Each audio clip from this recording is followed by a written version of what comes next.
Ako básnik, ale zároveň ako redaktor ste mali možnosť vniknúť do poetiky tejto autorky. Aká bola, tak ako ste ju chápali a čítali vy?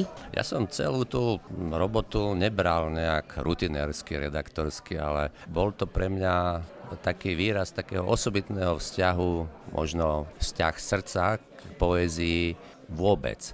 A musím povedať, že tak, ako som to čítal, ako ste aj povedali, pomaly, verš za veršom, tak som si hĺbšie uvedomil celé to významové bohatstvo tejto poézie, lebo toto je skutočná poézia. A viete, v Vierke sa už všeličo popísalo, ale to, čo ma najviac pri tom prekvapilo, bolo, že ja som sa kedysi špeciálne venoval mladej slovenskej poézii v 60. rokoch. Pripomínam mladej slovenskej poézii. A mňa fascinovalo, že Vierku si nejak v tomto kontexte nikto nevšíma. Ale keď si zoberiete tie roky, že na jednej strane plno epigónov Jána Stachu napríklad, potom plno tej poézie, takej ťažkej poézie. A Vierka v tomto období písala prekrásne, jasné verše.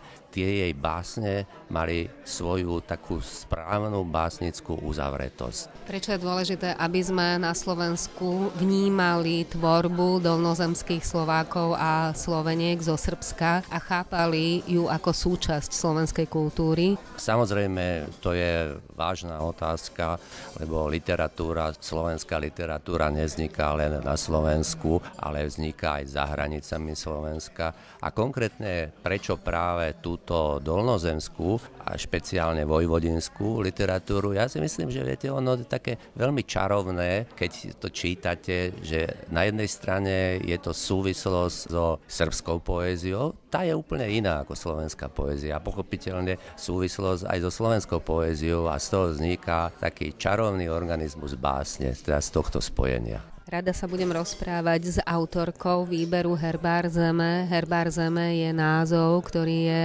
veľmi pôsobivý. Je to názov, ktorý ste vybrali pre túto zbierku veľmi starostlivo a súvisí s vašim vzťahom ku prírode, k záhrade, k všetkému živému. Často hovoríte o tom, že doslova cítite zem ako svoju súčasť. Mám aj takú báseň, čo má pomenovanie Herbár zeme a v nej som vlastne sa pokúšala všetky tie farby tej roviny, tej zeme, tej vojvodiny, tak nebadateľne nimi vlastne prifarbiť tú báseň. A myslím, že sa mi podarilo, lebo ešte tá žltá, tá je hlinená a tá ma upomína vždy na dom, v ktorom ja bývam, ktorý je vynovený, ale je v tom pôvodnom stave a mimoriadne mám dobrú komunikáciu s ním, aj s tou záhradou malou, čo mám, aj s tými ružami a myslím, že ja som sa prekvapila, ako išla ten môj vývoj od roku 1965, keď vyšla prvá básnická zbierka Májový ošiel. To bola taká celá zaľúbená.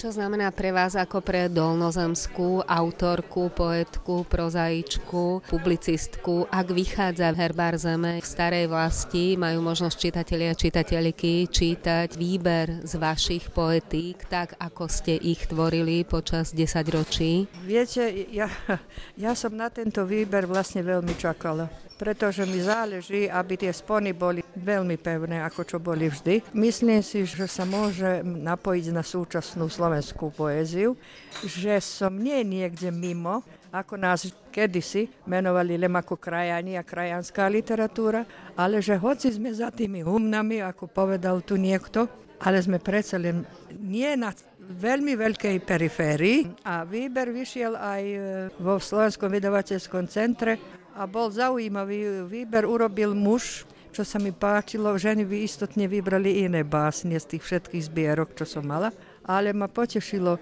Myslím, že tento Herbár zeme, ktorý vyšiel v spolkovom vydavateľstve, je kompaktnejší, zachytáva všetky moje obdobia, takže to sa mi veľmi páči a verím aj to v myšlienku, že trošku som si ho aj vyprosila v duchu.